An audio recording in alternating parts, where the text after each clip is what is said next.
दोस्तों यह कहानी एक बंजारे और उसकी बीवी की है के बारे में है जो एक कठिन समय से गुजर रहे थे। यह घटना एक छोटे से गांव में घटी है। किसी समय की बात है। एक बंजारा अपनी पत्नी के साथ एक गांव में रहता था।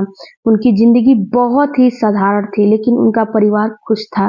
वो खुशी खुशी पति पत्नी और परिवार के सदस्य अपने घर में रहते थे, क्योंकि वे एक दूसरे के साथ थे, बहुत ही खुश थे। बंजारा हमेशा अपनी पत्नी को प्यार करता था और उसकी खुशी के लिए बहुत मेहनत करता था। यानी कि जो बंजारा था वह काम काज के लिए बाहर जो है उसका जाना आना लगा रहता था। और उसकी पत्नी इतनी खूबसूरत थी कि पूछिए मत। लेकिन समय का फेर ऐसा कोई नहीं जानता था कि एक समय ऐसा भी आएगा। जो बंजारा था उसके घर में एक बार चोरी हो जाती है और उसका सारा का सारा सामान, उसके घर का सामान उठाकर चोर लेकर चले जाते हैं। उसके गहने, पैसे, रुपए, हर चीज उसको कंगाल कर देते हैं। उसके बाद वह अपने घर गृहस्थी चलाने के लिए थोड़ा बहुत कर्जा लेना शुरू कर देता है, क्योंकि दोस्तों अगर नौकरी भी करते हो तो 1 महीने के बाद ही सैलरी मिलती है। बंजारा जो है जहाँ रह रहा था बहुत ज्यादा परेशान था। पैसा कहाँ से चुकाऊंगा, क्योंकि उसकी जो आय थी वह खत्म हो चुकी थी। वह एक बार एक सेठ के पास जाता है और कहता है, सेठ जी मुझे कर्ज दे दीजिए अपने परिवार को चलाने के लिए। लेकिन सेठ कहता है कि मैं तुम्हें कर्ज किस बुनियाद पे दूं? इसी बात पर मैं दूंगा कि तुम मेरे पास कुछ चीज लेकर आओ और गिरवी रखने के लिए जो है रख दो। लेकिन जो बंजारा होता है वह कहता है, साहब मेरे पास तो कुछ भी नहीं है गिरवी रखने के लिए। मैं तो लुट चुका हूँ और मेरी जो घर है बिल्कुल कंगाल हो चुका हूँ मैं। डाकुओं ने मेरा घर खाली कर दिया है।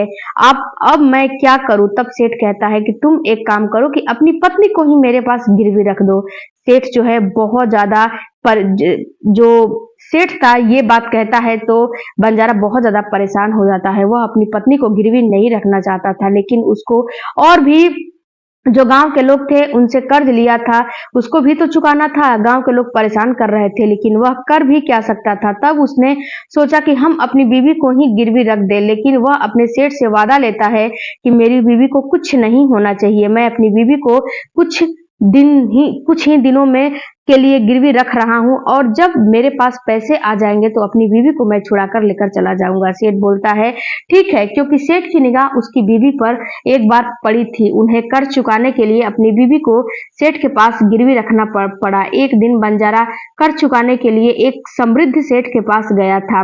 यही सेठ था। सेठ ने उसकी स्थिति को समझते हुए उससे कर्ज के बदले उसकी पत्नी को गिरवी रखने का प्रस्ताव दिया। बंजारा को यह प्रस्ताव असहज तो लगा, लेकिन उसके पास कोई और रास्ता नहीं था। उसने सोचा जब तक मेरी पत्नी सुरक्षित रहेगी तब तक मैं कर्ज भी चुका पाऊंगा, तब तक सब ठीक रहेगा। वह वहां से सेठ से सब तय तमाम करके घर आता है। जब घर आता है तो ये बात अपनी पत्नी को बताता है। रात के समय बंजारा अपनी पत्नी को लेकर सेठ के पास पहुंच जाता है और उसे गिरवी रख दिया। उसकी बीवी बहुत घबराई हुई थी, बहुत परेशान हो रही थी, लेकिन उसने अपने पति का समर्थन किया और बिना किसी विरोध के सेठ के पास चली गई, क्योंकि उसकी पत्नी भी जानती थी कि मेरा पति इतना पैसा कहाँ से लाएगा और इतनी जल्दी रकम कहाँ से जुटा पाएगा। सेठ ने जो सेठ है बंजारन को अपने घर में रख लिया और उसका ख्याल रखने का वादा किया बंजारा से। रात को जब बंजारन अकेली थी, रात के समय सेठ उस बंजारन के पास आया। वह एक चालाक और शातिर और दुष्ट किस्म का आदमी था, जो बंजारन के सौंदर्य को देखकर प्रलोभित हुआ था। पहले से ही उस पे फिदा था, क्योंकि वह पहले से ही उस बंजारन को गलत निगाह से देख रहा था और उसको चाहने लगा था। वह बंजारन से कहने लगा, तुम्हारी सुंदरता को देखकर मुझे यह एहसास हो रहा है कि तुम एक बहुत ही खास महिला हो। मैं तुम्हारी सुंदरता पर पहले से ही फिदा हूँ और मैं तुम्हें चाहता हूँ। तुम मुझे अपनी कुछ बातें बताओ और मेरे साथ जो है रात बिताओ। शायद हम एक दूसरे की मदद कर सकेंगे और हम एक दूसरे के लिए ही बने हैं। बंजारन जो पहले से ही अपने हालत से परेशान थी, सेठ की बात में उलझी नहीं और सेठ की जो मनोदशा थी वो बिल्कुल समझ जाती है। उसने अपनी आत्मगौरव और धर्म को समझते हुए कहा, सेठ जी आप मेरे पति से वचन ले चुके हैं कि मुझे गिरवी रखेंगे केवल कर्ज के बदले मैं आपका कोई भी व्यक्तिगत लाभ नहीं चाहती हूँ। सेठ यह सुनकर हैरान रह गया और उसकी चालाकी को बंजारा ने पहचान लिया था। वह जानती थी कि यह सब उसकी शराफत और साहस के कारण ही संभव था कि सेठ का मन था कि उसके साथ गलत काम करे, रात बिताए, लेकिन बंजारा ऐसा होने नहीं दी। और सेठ का मन जो है नहीं बदलता है। और उसके बाद इधर जो बंजारन का पति था, वह दिन रात मेहनत करने लगा अपनी पत्नी को छुड़ाने के लिए। और 2 महीने के बाद वह सेठ के पैसे लेकर अपनी पत्नी को छुड़ाने के लिए आता है और कहता है, सेठ जी मैं आपका सारा का सारा पैसा लेकर आया हूँ। लेकिन जो सेठ होता है, सेठ बोलता है कि देखो बंजारा बंजारा भाई, तुम्हारी पत्नी की मृत्यु हो चुकी है, कुछ ही समय पहले आपकी पत्नी की मृत्यु हो चुकी है, मैं क्या कर सकता हूँ। और उस समय तुम्हारे घर पे मैं गया था तो तुम घर पे नहीं थे, तुम्हारी इस पत्नी इस दुनिया को छोड़कर चली गई है। लेकिन जो बंजारा था वह इस बात को मानने को तैयार नहीं था। सेठ की नीयत बिल्कुल खराब हो चुकी थी। इसकी उसकी पत्नी पर वह जो है सोच रहा था कि मैं इसे जबरदस्ती शादी कर लूंगा, क्योंकि उसको छूने तो देती नहीं थी। उसके बाद बंजारा कहता है, ठीक है जैसी आपकी इच्छा। तब बंजारा वहां से जाता है और जब रास्ते में बंजारा बहुत दुखी था और ऊपर वाले को कोस रहा था और जा रहा था अपने घर पर, तो अपने घर पर बहुत रोता है और भगवान के सामने हाथ जोड़कर बोलता है कि हे प्रभु, आपने मेरे साथ ऐसा क्यों किया। शायद मेरी पत्नी का साथ मेरे साथ इतना ही लिखा था। लेकिन जब सुबह होता है और बंजारा अपने खेत पर जाता है, खेत पर जाने के बाद बंजारे को वहां पर एक फकीर मिल जाता है। फकीर पूछता है कि बंजारा भाई क्या हुआ आपके साथ। बंजारा अपनी कहानी उस फकीर को सुनाता है। जब बंजारा कहानी फकीर को सुनाता है तो फकीर बोलता है कि तुम्हारी पत्नी अभी भी जिंदा है, मैं उसको देख सकता हूँ। और जो सेठ है उसकी बुरी नीयत हो गई है तुम्हारी पत्नी पे और उसकी नीयत खराब हो चुकी है, इसीलिए वह तुम्हारी पत्नी को तुम्हें लौटाने से मना कर रहा है और अपने घर में ही तुम्हारी पत्नी को रखा हुआ है बंधक बना के। तब जो जो फकीर होता है वह बोलता है कि मैं तुम्हें एक तरकीब बताता हूँ, उस तरकीब के हिसाब से तुम अपनी पत्नी को वहां से छुड़ा सकते हो। तब बंजारा कहता है, मैं अपनी पत्नी से बहुत प्यार करता हूँ और मैं अपनी पत्नी को छुड़ाने के लिए कुछ भी कर सकता हूँ। तब फकीर और बंजारा उस सेठ के पास जाते हैं। फकीर बोलता है कि सेठ, तुम कुछ ही दिनों में कंगाल होने वाले हो। सेठ बोलता है कि तुम क्या बकवास कर रहे हो। सेठ को इन फकीरों की बात पे बहुत ज्यादा भरोसा होता था। यही फकीर एक बार सेठ को उसके जान गंवाने से भी बचाया था। उसको ऐसा विश्वास दिलाता है कि तुम कुछ दिन में कंगाल हो जाओगे। शेर जो है फकीर की बातों में आ जाता है, क्योंकि एक बार पहले भी उसकी जान फकीर ने बचा लिया था। और फकीर को अपने घर बुलाता है। शेर जब फकीर को अपने घर बुलाता है तब फकीर उसे बताता है कि तुम्हारे घर में एक बंजारन है। बंजारन अशुभ चीज होती है, अगर तुम्हारे घर में रहेगी तो तुम कंगाल हो जाओगे, तुम दुनिया को अलविदा कह जाओगे, तुम दुनिया में मुंह दिखाने के लायक नहीं रहोगे। अभी अपने घर से इस बंजारन को बाहर निकाल दो, नहीं तो यह बंजारन तुम्हें कंगाल कर देगी, तुम्हें पता भी नहीं चलेगा। तुम उसके सौंदर्य और खूबसूरती पर मर मिटे हो, लेकिन वह बंजारन तुम्हारा विनाश का कारण बनेगी, इसीलिए तुम उस बंजारन को अपने घर से निकाल दो, बहिष्कृत कर दो। अब जो है सेठ होता है बहुत परेशान हो जाता है, सोचता है कि अब मैं क्या करूं। बंजारन को छोड़ना नहीं चाहता था क्योंकि उसके सौंदर्य पे लोभित हो चुका था, मन मिटा था, लेकिन उसकी बात उसके इज्जत और रुतबा की और पैसों की थी, तो वह उसको भी दबाना नहीं चाहता था, उसको भी छोड़ना नहीं चाहता था। इसीलिए उसने सोचा कि इसको घर से निकाल ही दिया जाए, बंजारन को घर में रखना ठीक नहीं है और मैं इससे भी खूबसूरत लड़की से शादी कर सकता हूँ।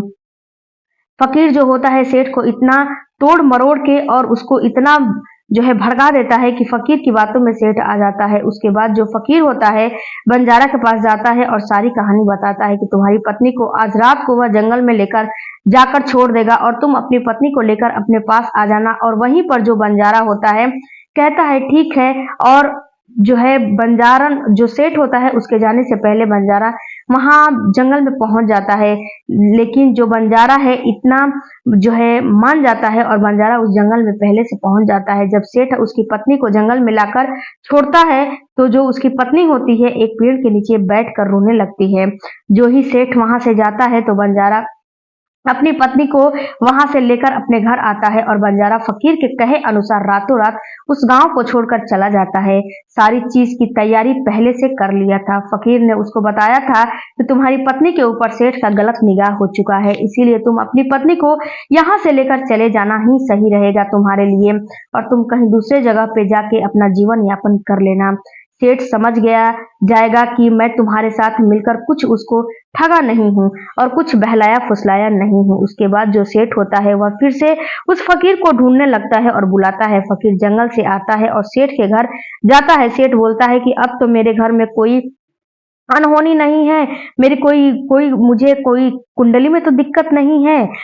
तो फिर फकीर बोलता है कि नहीं, वह तुम्हारी कुंडली में शनि के जैसे, राहु के जैसे बैठी थी। अब तुम्हारी कुंडली बिल्कुल सही है और तुम बिल्कुल ठीक हो। अब तुम कंगाल नहीं हो सकते हो। सेठ के हाथ से बंजारन ऐसे ही निकल जाती है। सेठ ने उसको छुआ तक भी नहीं था। इधर जो बंजारा और बंजारे थे, बंजारा और बंजारन थी, दोनों उस गांव को छोड़कर दूसरे गांव में रहने के लिए चले जाते हैं। फकीर की सूझबूझ से उस बंजारन की जिंदगी और इज्जत दोनों बच जाती है।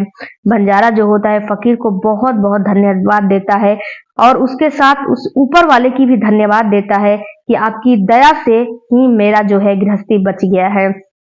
फकीर बोलता है कि मुझे धन्यवाद मत दो, धन्यवाद देना है तो उस भगवान और उस ऊपर वाले को दो जिसने तुम्हें इस नर्क से बचाया है। उसके बाद जब वह दोनों पति पत्नी दूसरे शहर में जाते हैं तो वहां पर वह अपना एक दुनिया अलग बसाते हैं। दोनों बहुत ही पति पत्नी खुश थे और ऊपर वाले का लाख लाख बंजारा धन्यवाद कर रहा था। आपकी दया से मेरी पत्नी बिल्कुल ही ठीक है। दोनों के बीच में प्रेम और अधिक बढ़ जाता है। तो दोस्तों, कैसी लगी यह मेरी कहानी मुझे कमेंट करके जरूर बताइएगा। और हाँ दोस्तों, आपको ऐसी कहानी सुनना पसंद है तो मेरे चैनल को सब्सक्राइब जरूर कीजिएगा। दोस्तों, इस कहानी से हमें बहुत बड़ी सीख मिलती है। सीख क्या मिलती है कि अपनी पत्नी को कभी भी 3 जगहों पे बिल्कुल भी नहीं छोड़ना चाहिए। वो कौन-कौन सी जगह है?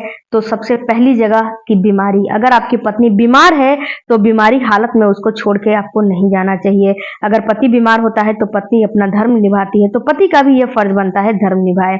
दूसरा, गैर मर्द के पास, अपनी पत्नी को गैर मर्दों के पास बिल्कुल भी नहीं छोड़ना चाहिए। उसकी नीयत कब और कैसे बिगड़ जाए। और तीसरा, उसको अकेले कभी नहीं रखना चाहिए, नहीं तो कभी-कभी पत्नी की भी नीयत खराब हो जाती है। तो अपनी पत्नी को अपने साथ अपने पास में ही रखना चाहिए और इन 3 जगह पर अपनी पत्नी को कभी नहीं छोड़ना चाहिए। जैसे कि बंजारा ने गलती किया था अपनी पत्नी को एक सेठ के पास छोड़कर। इस कहानी को सुनाने का मेरा मकसद आप लोगों को परेशान करना नहीं है, बल्कि आप लोगों को सचेत करना है कि दुनिया में ऐसी घटनाएं भी सच्ची घटना घटती हैं। तो दोस्तों, मैं मिलती हूँ अगले वीडियो में। तब तक आप अपना और ऐसे ही इंटरेस्टिंग कहानी सुनते रहिए और आप अपना ख्याल ऐसे ही रखिए। तब तक थैंक यू फॉर वॉचिंग। धन्यवाद। पूरा वीडियो